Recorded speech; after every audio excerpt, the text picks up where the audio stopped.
Selamun aleyküm. Bu məsələ ola bilsin deyə bilərsiniz ki, sən də elə bu məsələdən danışırsan, amma bu bir müsəlman olaraq, bir siyasi ictimai bir insan olaraq bizim işimizin, həm də işimizin bir hissəsidir. Mənim üçün şəxsən bu çox önəmli məsələdir, strateji məsələdir. Yəni birinci müsəlman olaraq, sonra bir siyasi ictimai kəs olaraq bu hicab məsələsi. Bu hicab məsələsi təəssüf ki, Azərbaycanda bitmək bilmir. Yenə bizə məktublar gəlir. Müxtəlif rayonlardan ki, bu hicab məsələsində problemlər yaranır. İnsanlara, qızlarımıza, balalarımıza maneçilik törədirlər. Məsəl üçün və şikayət eləyəndə məsəl üçün valideyn, məsələn, Xırdalanında belə bir problem yaşanmışdı. Valideyn şikayət eləyəndə məsəl üçün Təhsil Nazirliyinə şikayət eləmişlər. Oradan demişlər, gedin siz regional şöbəyə, Təhsil Nazirliyinin Abşeron regional şöbəsinə, ora deyin, şikayət edin. Onlar baxır bu məsələyə. Həmən o Abşeron regional şöbəyə də Təhsil Nazirliyinin şikayət eləyəndən sonra orada da demişlər ki, bu yuxarıdan deyil. Yəni, yuxarı kimdir? Yuxarıdan yəni deyil. Amma kimdir o yuxarı? Yəni, bu belə çıxdığında bu tapşırıq verilib yuxarıdan. Abşeron, məsələn, Abşeron Təhsil Nazirliyinin Abşeron regional şöbəsi valideyni belə deyil. Və yaxud da Sabirabaddan bu şikayətlər gəlir. Yenə Sumqayıtda, yenə bəzi məktəblərdə, bəzilərində biz bu məsələni qaldırdıqdan sonra məsələ səngiyib, bəzilərində yenə davam edir bu hicab, valideyn şikayət edir, hicab, bu qanunsuzluğu davam edir, bu hicaba qadağa məktəb direktorları tərəfindən. Bu haqda bir videoda hazırlanmışdı. İmişlidən, indi Cəlilabaddan bizə yazırlar. Məsəl üçün İmişliyin 8 nömrəli məktəbinin direktoru Rəna Quliyeva deyib ki, məktəb mənimdir və mən nə istəyirəm onu edirəm və hicablı qızları qoymur məktəbin içərisinə. Deyirlər ki, gedin hicabı soyunun, girin məktəbə, sonra çıxanda hicabı geyinərsiniz. Və Rəna Quliyeva deyir ki, ümumiyyətlə məktəb mənimdir, kimə istəyirsiniz şikayət edin. Mən buradan deyirəm, bu Rəna Quliyeva kimindir ki, məktəb sənin dədəndən qalıb, məsələn, mamandan qalıb, bəlkə başqa kimdənsə qalıb sənə bu məktəb ki, sən belə danışsan, kimdən qalıb dedən o müəllimə müraciət edək ki, ay müəllim, bu Rəna Quliyeva deyib ki, məktəb ondan qalıb. Sən ona vermirsən məktəbi, məktəb ondan qalıb, bu da deyir ki, mən istədiyimi edirəm. Yəni, bu valideynin bizə yazdığı, bu özün belə apar, belə qeyri-qanuni. Məsələn, Cəlilabadda da 7 nömrəli direktorun Səidə Şükür var, o da eynən. Hicablı qızları buraxmır məktəbin içərisinə. Və siz fikirlərsiniz, mən bu tendensiyanı əvvəldə görmüşdüm. Əsasən də hansı məktəb direktorları cəmfəşanlığa edir? Qadın məktəb direktorları bu məsələlərdə. Bu qadın məktəb direktorlarında hansı bir hicaba qarşı olur,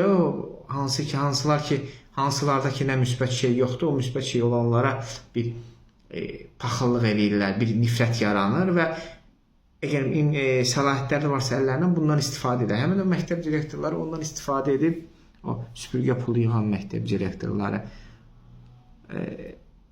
hər bayramda müəllimin, valideynin cibinə baxan məktəb direktorları, müəllimlərdən pul yığan məktəb direktorları. İndi bu hicab məsələsinə belə bir aqressivdir. Əsasən burada qadınlar belə cəmfəşanlıq eləyir. Və ümumiyyətlə bu bitməyib.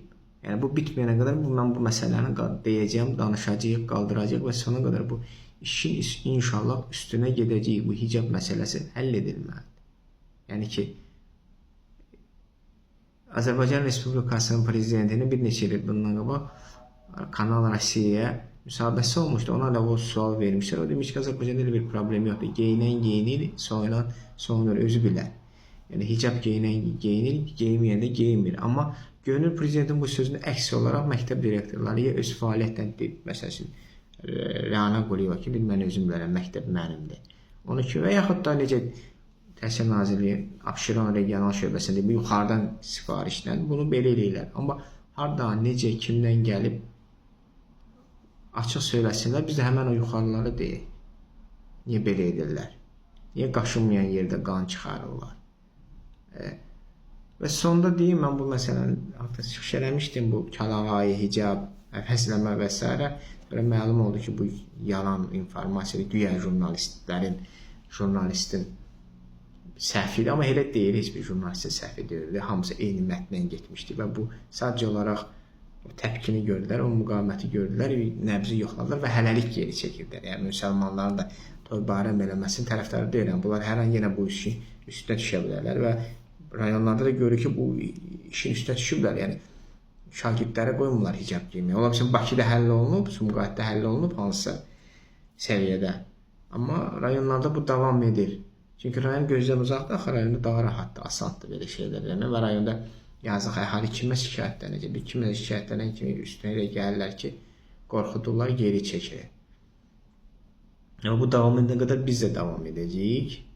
Və biz də bu məsələni deyəcəyik və indi kəlağayın və bəzi ağıllar üçün kəlağayı türk geyimidir, hicab ərəb geyimidir, fars geyimidir. Ümumiyyətlə hicab İslam geyimidir. Yəni İslam geyimin milləti olmur. Onda cinsli Amerika geyimidir. Soyunun türk geyimi geyinində. Şalvarcı soyunun türk geyimi geyinin. Və yaxud kostyum da Avropa geyimidir. Soyunun türk geyimi geyinin. O hicaba ərəb fars geyimi deyənlərə deyirəm mən. Və İslamda, Quranda müqəddəs kitabımızda Allah qadınlara bağlanmaq əmr edir. Orada nə hicabın adı çəkilir, nə çadranın, nə kəlağayının, nə şlyapanın və tutalım lap hicab. Yenə bağlanacaq, hicabı bağlayacaq, üstündə kəlağayını giyinib, yenə əsas məsələ bağlanmaqdır. Yeyirsiniz də kəlağayını əvəzləməklə, müsəlman xanımlarının, hicab taxan müsəlman xanımlarının dinin, etiqadının qarşısında mı alır? Yox, o yenə bağlanacaq. O hicabla, kəlağayla bağlanacaq. Yəni, buna siz güya indi bunlar məsələni həll edirlər. Məsələni həll edilmiş olmur. Hə, siz qorxursunuz ki, bu qara hicablar bu İrandan gəlib, nə bilim, Ərəbistandan gəlib. Hicabın geyimi olmur. Hicabın dövləti, milləti, geyimi, əgər geyimin milləti, dövləti olsa, onda cinsli Amerikalıların geyimidir, kostyumda Avropalıların geyimidir. Gəlin tamamilə türk geyimi geyinək, onda gəzə lap yaxşı. Kinoda demiş kimi yazza. Yoxsa elə bu geyimi milləti hicabda yada düşür. Yəni təbii ki, bu artıq olan iş deyil və biz də bu məsələni diqqətdə saxlayırıq. Bu məsələ diqqətimizdədir və diqqətimizdə olmaqda davam edir və inşallah daim bu məsələni işıqlandıracaq. Harada problemlər var, mən burada danışıram. Mənə qulaq asan hansısa bir dövlət rəsmləri olsa, bu kimlərdir bu məktəb direktorları? Yəni ki, prezident deyir ki, bizdə problem yoxdur. Bunlar deyirlər ki, məktəb mənimdir, özüm deyirəm, nə edirəm. Yəni ki, ya bunların qarşısını alın, cəzalandırın, ya da onda belə ki, Abşeron regional şöbəsindən düz deyirlər valideynə ki, bu göstəriş yuxarıdan gəlir.